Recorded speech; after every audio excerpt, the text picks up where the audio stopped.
Machimi lantum nyampe, metabi wabi, am shabila, when lantum session, ngo lantum. Utafe mwayenche, udotingele lumumo. Utafe mwajimjimie, udotingele lumumo. Lumuni lwano, yeah. Lumuni lwano, yeah.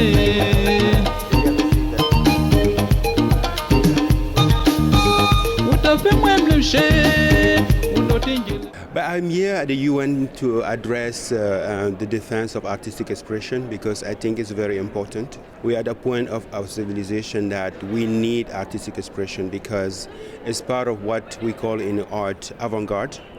Art is like the canary in the coal mine. We always have to warm the society before the change comes.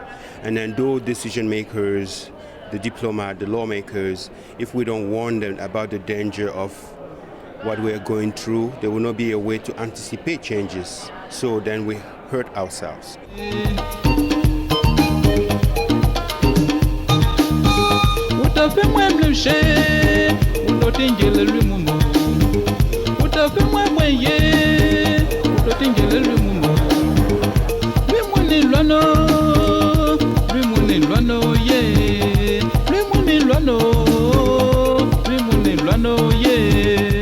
To develop a little bit, I came from a the background of three religions.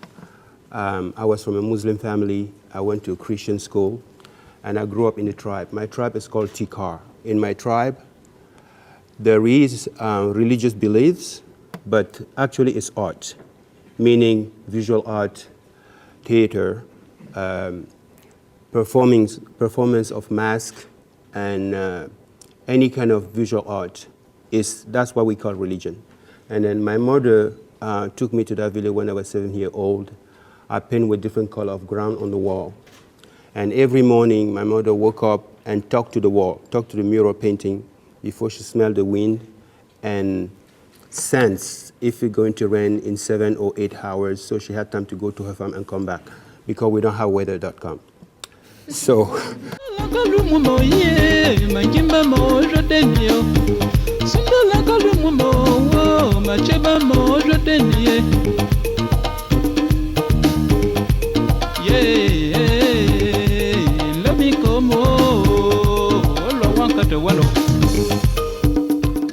I grew up in that village when I was 7 years old, and I moved to the city to run a paper that's called Messager Popoli, the messenger of the people, in 1990. So at the time, 60% of the population of Cameroon could not read fluently. So we created a concept of newspaper where we can provide news as a cartoon and comic and graphic novel. It's news and actually information. So in 1990, the government of Cameroon created a censorship law to ban information, and also they banned cartoon as well. As you all know, something can be a law, it doesn't mean it's fair for everyone. So we have to stand against it. So I was one of the activists that protest against the law in the street, in my writing and in my drawing. So I was tortured for 2 weeks to say the name of my friends because in such a situation, we started signing our work, our writing, our cartoons under nicknames. But I wasn't the luckiest one, so I was arrested to denounce my friends. So I went through an experience of being tortured as an artist and journalist. After the prison, I moved to Paris in exile for 10 years. I like to talk because I am a teacher, but I also like to do things, really. So for 13 years, we have brought wheelchairs to people with disabilities. 2 years ago, we provided fresh water to 20,000 people who never tasted clean water before. And then this year, we are starting a community radio for 1 million people in 8 languages. So I use that, I use the power that I extract from artistic expression to address those changes. So it's been a conversation between the West and the South based on my story and who I am as an artist, as a contemporary artist.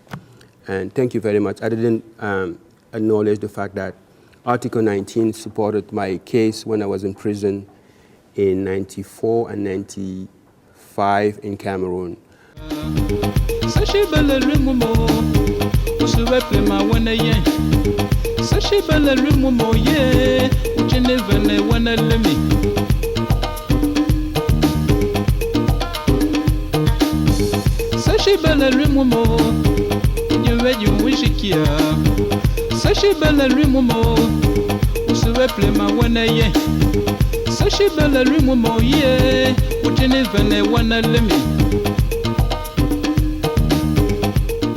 It could be fear from the system.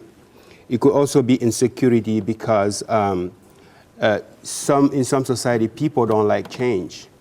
But what is art? Art has prepared us to what we're going to face in the coming years. I have this example I bring up all the time. There is a man in the US called Michael Moore. One day he was doing a movie called Capitalism Love Story. So he went to Wall Street asking for Bank of America to give the money back because he knew that that's where the American people have to go and protest. So he was alone and people was thinking he's a fool.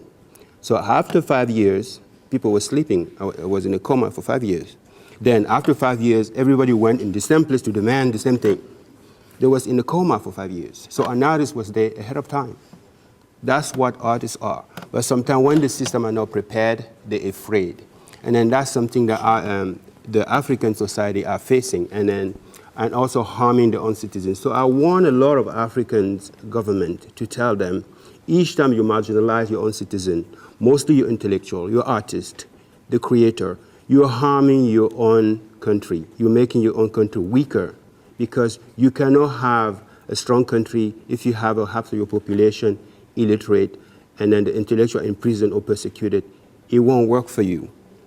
So to finish my comment is that even in that particular domain, I have worked with Free Muse to free the Lapiro de Manga. It was a songwriter, a popular songwriter that was in prison for writing a song against the government of Cameroon. So I work in that campaign. And as we're talking right now, there is Eno Meyomeso. He's a blogger and writer who is in prison since 3 years. He can't get out, so PEN International is taking that case as well. But another thing I want to finish with my comment is that I am just very concerned that today we have more knowledge. This civilization has more knowledge than any other civilization on Earth. How about 300 years from now, people who will live on this planet will go like, who was living on this planet?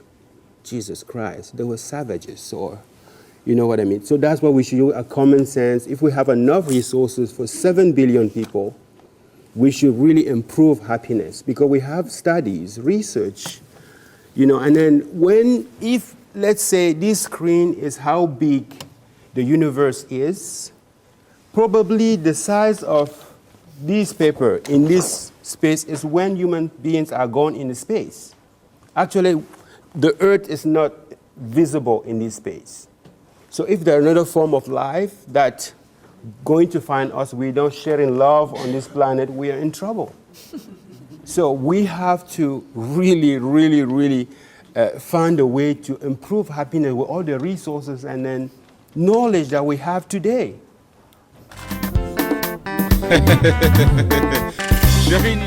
I use body paint as art therapy for myself after the trauma as a torture artist, and I offer that as a form of therapy to people with disabilities, physical and mental disabilities. That's what I do, and I reach an enormous number of children every year. It's too ambitious to say I want to change the world, but I want to change my world because the global issue are very complex. So I want to make sure I've done my part before I leave this world, so which is what I'm doing.